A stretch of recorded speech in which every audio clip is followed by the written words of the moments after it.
Good afternoon. Let me start by saying that we continue to pray for all the victims of the Key Bridge collapse and their families.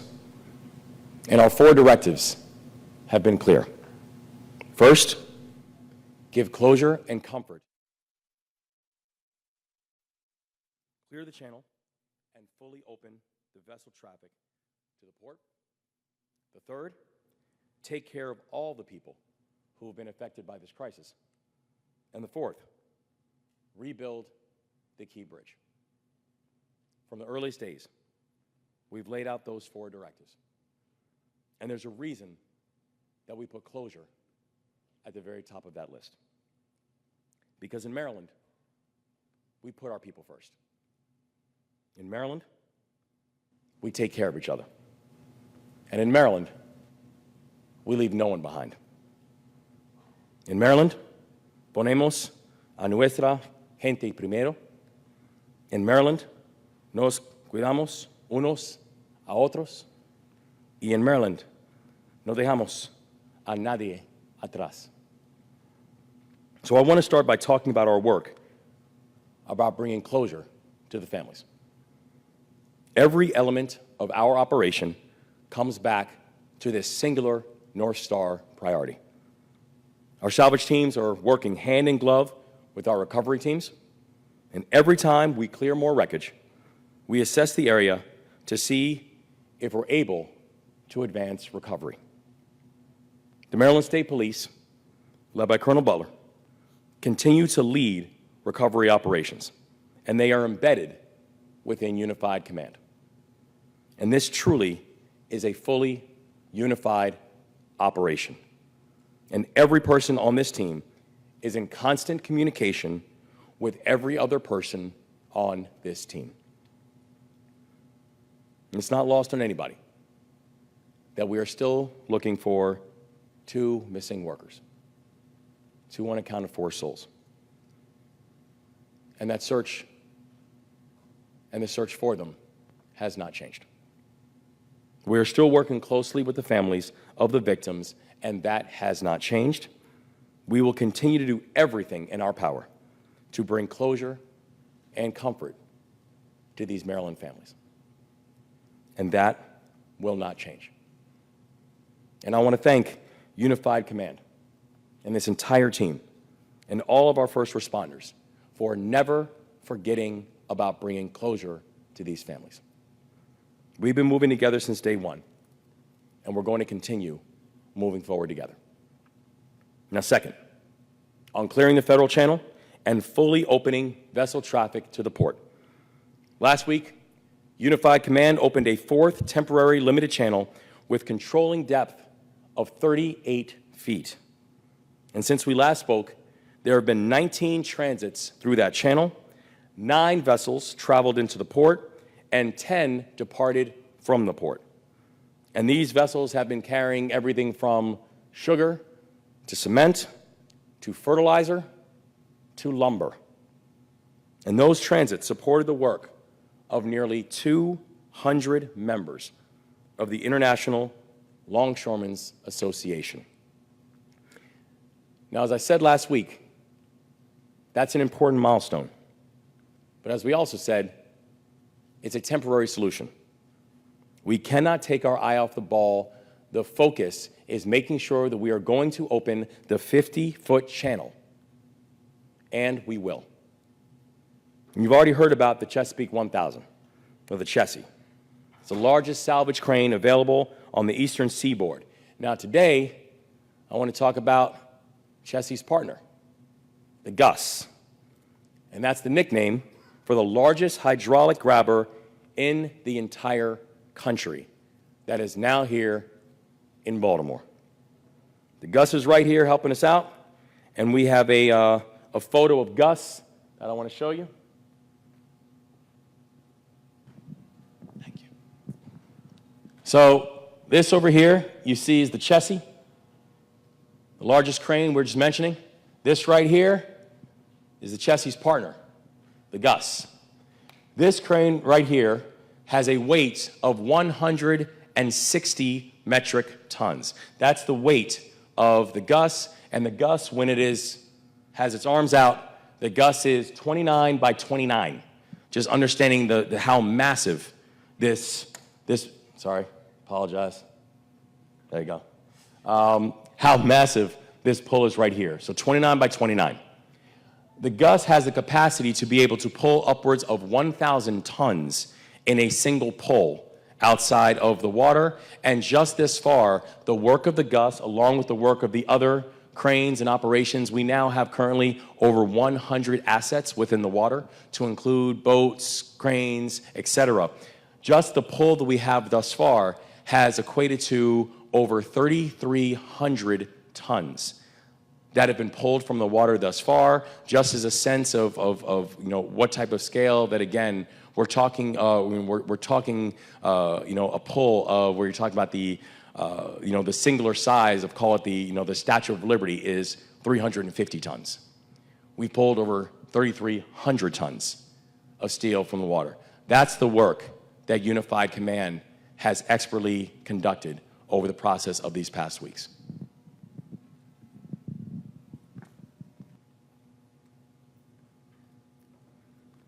And so you see here, even just by simply looking at the size of it, this is a remarkably complicated operation that Unified Command is leading on. And we know that they have also laid out not just a strategy in order to get it done, but a full operation and executable plan in order to make that happen. Which brings us to the next point, the use of precision cuts. Now, we've already talked about the work and our work to remove containers from the dolly so we can access more of the wreckage. And I'm pleased to announce that that phase of the operation is now complete. In total, we have lifted 182 containers from the dolly, completing the larger mission of container removal from the dolly. So now that we can access that part of the bridge that's directly on top of the dolly, we need to cut and clear it. And that work is remarkably complicated. We're talking about a massive piece of steel. And on one end, the steel is leaning against a vessel that is the size of the Eiffel Tower. And on the other end, it's leaning against the bottom of the riverbed. And so this work is dangerous. And we need to make sure that we put the safety of the salvage team first in everything that we do. And Unified Command has laid out that responsible strategy for clearing the wreckage on top of the dolly so that nobody gets hurt. We will depend on the highest industry standards and effective precedents to make this happen. And in fact, the strategy we will use on the Key Bridge is the same one that was used for the removal and the replacement of the Harry Nice Bridge in Charles County. Now, I've said from Jump Street that safety is paramount at every stage of this operation. We've gotten to a point now that with countless operations that Unified Command has gotten done, there has not been a single injury, and that is a standard going forward. That's the benchmark. And this operation in no way will interfere with our 3 other directives. It will not disrupt our efforts to bring closure and comfort to the families. It will not disrupt our efforts to support the people who have been impacted. And it will not disrupt our efforts to rebuild the Francis Scott Key Bridge. Which brings me to our 3rd directive, taking care of our people. Our administration has launched 4 different programs to help businesses affected by the collapse at 3 different state agencies: the Maryland Department of Labor, the Maryland Department of Commerce, the Maryland Department of Housing and Community Development, and to date, we've received nearly 500 applications to 4 state programs and approved more than $13 million in grants and loans to businesses. The Maryland Department of Labor is also spearheading an initiative to connect workers with financial assistance. It is called the State Worker Support Program. Our Department of Labor has approved more than $1.5 million in payments to Marylanders. And these programs are helping Marylanders who have spent their careers supporting the Port of Baltimore and supporting Marylanders. These programs are helping the mom and pop lunch counter that saw foot traffic fall by half after the bridge fell. These programs are helping the truck drivers and the entrepreneurs, who are all Maryland families. And if you want to learn more about the resources available to you or your businesses, please go to response.maryland.gov/bridge. We are taking a full all-of-government approach to this work, and that includes every single level of government. And I want to thank all of our friends at the local levels, Mr. Mayor, for their work in helping Marylanders in need. And I also want to thank the Biden-Harris administration for their support in this work. Because as of this morning, the Biden-Harris administration has approved $5 million in loans through the Small Business Administration. Mr. President, thank you for your continued support of Maryland and Baltimore. Now, fourth, on rebuilding the Francis Scott Key Bridge. In order to rebuild this bridge, we need the support of the United States Congress. I was on Capitol Hill 2 weeks ago to meet with lawmakers. I was on Capitol Hill last week to meet with lawmakers. This week, I will be on Capitol Hill again to meet with lawmakers. And tomorrow, I'm attending a meeting with the Congressional Black Caucus to discuss how we can work together to rebuild this bridge. And later this week, we will welcome Republican Chairman Tom Cole and the House Appropriations Chair to Baltimore, and the entire House Appropriations Committee to Baltimore. And we've already had members of Congress going from Florida to Washington State show up to see the wreckage. And we look forward to Chairman Cole's visit and to the visit of the other members of the committee. Chairman Cole's committee won't just get to see the site of the collapse. They'll also get a chance to meet the men and women who are at the heart of this operation. And every day, I have the honor of continuing to meet more Marylanders who prove what it means to be Maryland tough and Baltimore strong. And today, we are joined by Detective Sergeant Justin Updegraff from the Maryland State Police and their underwater recovery team. And I said at the top of my remarks that we had to put closure to these families at the top of our list, and that's why it was very intentionally the #1 directive. And this Maryland State Trooper that you see next to me, he's on the front lines of this work. On any given day, we have a minimum of 25 divers ready to deploy. 10 of them are members of the Maryland State Police Underwater Recovery Team, and Detective Sergeant Updegraff serves as commander. He has served with the Maryland State Police for 17 years. He's been on the Underwater Recovery Team for 12 years, and he was born right in Baltimore County, Maryland. I also found out that he served as a Marine, so he didn't do everything right with his life.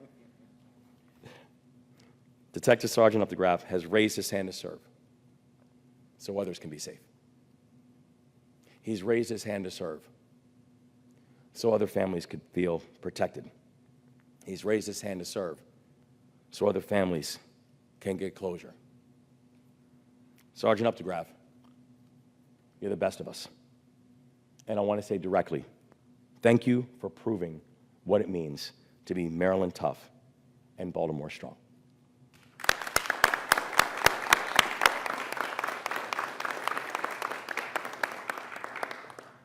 Now, in a moment, I will hand it over to Admiral Gilreath, representing Unified Command, and after him, we will hear from the Mayor of Baltimore, Mayor Scott.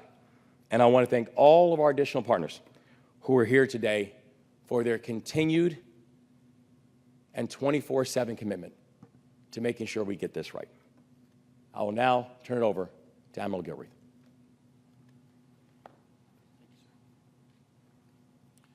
Good afternoon. Our thoughts and prayers remain with the families of the victims as we continue to try to recover their remains. As the governor mentioned, we have made a tremendous amount of progress so far on restoring commerce to the Port of Baltimore. The limited access channel that we opened last week for 4 days, we moved 19 vessels through that. But in total, all of the limited access channels, we've moved more than 200 vessels in and out of the Port of Baltimore since those reopenings. So I'm tremendously proud of the work of the Unified Command in helping to achieve that and help get folks in Baltimore back to work. That's very important and something that we are going to keep as a top priority for Unified Command. So to give you an update on where we're going from the Unified Command, we are continuing to make progress on removing the debris from the deep draft channel. As we have temporarily suspended transits through that limited access channel, we have put to work the Chessie and Gus, as the governor described, to continue to remove debris to make that channel deeper and wider for future transits. Simultaneously, we continue to work to remove the dolly. We continue our planning efforts in that regard. We completed removing all the containers that we needed to remove off the bow of the ship to make that operation as safe as possible. And we're going to continue to plan to use precision cutting to make that operation as safe as possible to all of the salvers doing that job. We are also removing some pieces of a truss off the starboard side of the vessel as well to, again, prepare to refloat the dolly as soon as we can get the larger section off the bow.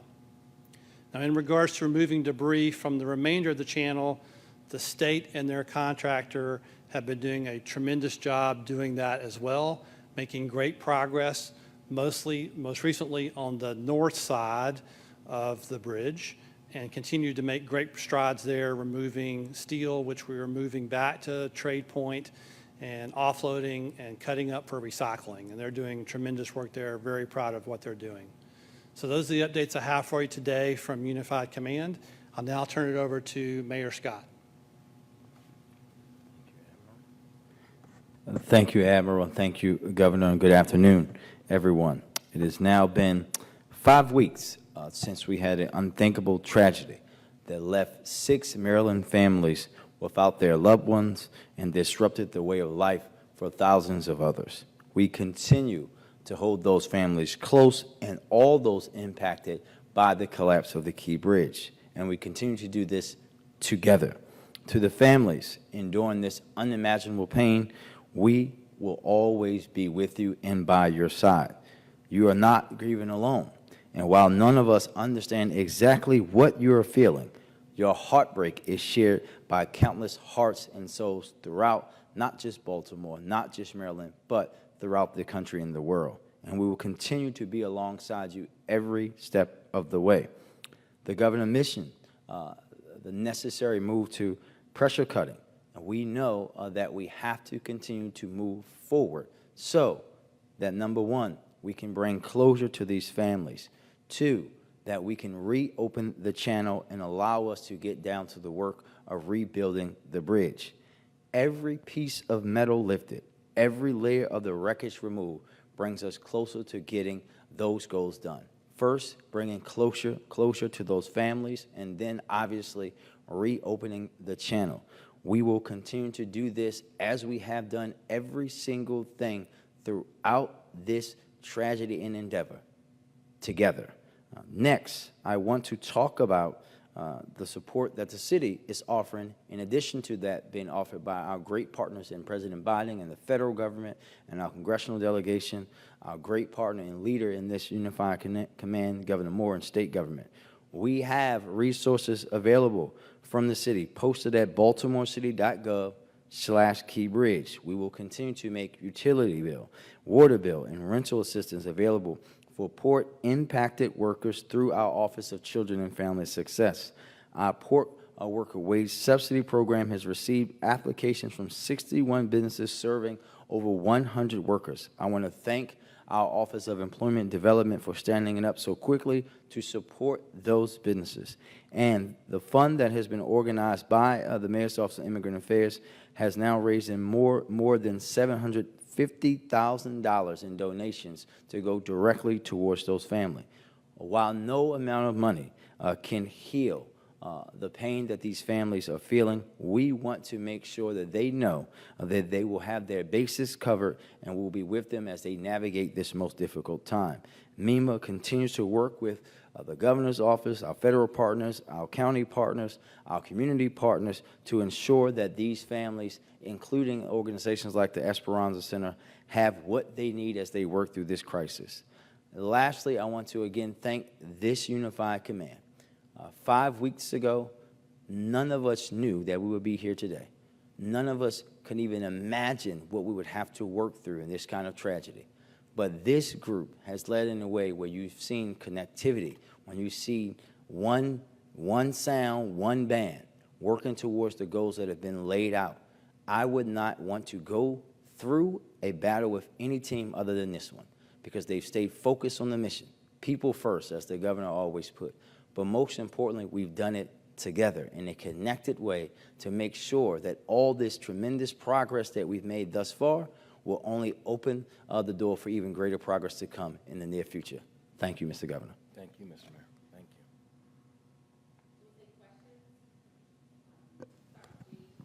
you. Thank you. Can you elaborate on the recovery of the final missing workers? Is it a case of not knowing where they are, or do you know where they are and they're just not accessible because of all the wreckage?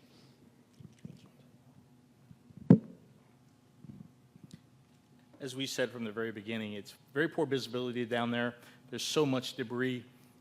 We believe we have areas of interest, but we're unable to access those areas of interest.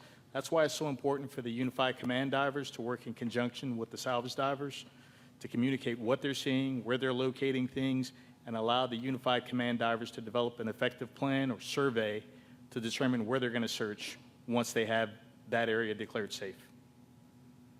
So you know where they are? No, we're working in generalizations of areas where we think they should be based on sonar images and other mapping techniques. Right, we're going to move to AP. Hi, just to piggyback off of that, do you believe that the bodies also will be recovered by the May 10th deadline for the ship being moved, or do you have any sense of the timeline for that piece of it? We are exclusively focused on bringing closure to these families. When we had our first conversations with the family, literally the morning that happened, we promised them that we would stop at nothing to make sure that we could support them. And at that time, during a search and rescue mission, and even when the search and rescue mission became a recovery mission, we told them the commitment to them and the commitment to stop at nothing to make sure we're bringing closure and comfort to them was consistent and would not stop. Do you have any sort of timeline, though, for like the cleanup process itself? Sorry. What we know is we are putting forward every single asset that we have at our disposal to bring closure and comfort to these families. Hi. So over the weekend, a few media outlets had a chance to get up close to Gus, and one of the Coast Guard members that we did an interview with mentioned that the grabber would be primarily used to get the debris once the dolly had been removed. Have plans for the grabber changed at all, or is it just working in a different part of the river? We had an opportunity to use the Gus a little earlier, and so now we're working in the federal deep draft channel to continue to remove debris while we're working to plan to remove the dolly. So we did not want to lose that opportunity, because that allows us to continue to make progress to reopen that as fast as possible and do it safely. Hi, yeah, I had a question about the timeline. Is the timeline to remove the dolly within the next 2 weeks? Is May 10th the date, the tentative date to get the ship out of there? So we've set May 10th as a tentative date to potentially reopen the channel, but I can't give you an exact date of when the dolly is going to be removed, because there's a lot of factors that play into that, both the engineering, the salvage operations themselves, and weather. And so we're going to continue to move to do this safely and as fast as possible. And Governor, I don't know if you're best to answer this, but as far as other bridges, like the Bay Bridge, for instance, we're heading into the summer travel season. What's been done to make sure that there are safeguards so that, any potential vulnerabilities are addressed so that we don't have another tragedy? Yeah, even prior to this tragedy of the Key Bridge, we have made the protection of critical infrastructure a highest priority for this administration, and ensuring that people, when they're on our roads and our bridges and our tunnels, that they can fear measurements of safety in doing that, knowing that there are not just evaluations that take place for every single piece of critical infrastructure, but that is always going to be pressure tested to ensure that we can have the best results for people that are utilizing our roads, bridges, mass transit, et cetera. And so that has continued even since the tragedy of the Key Bridge. It will continue, and we want to assure the people of this state that we have a full focus on ensuring that the critical infrastructure that we have in the state is not just protected, but then we're continuing to come up with long-term reinforcements for them as well.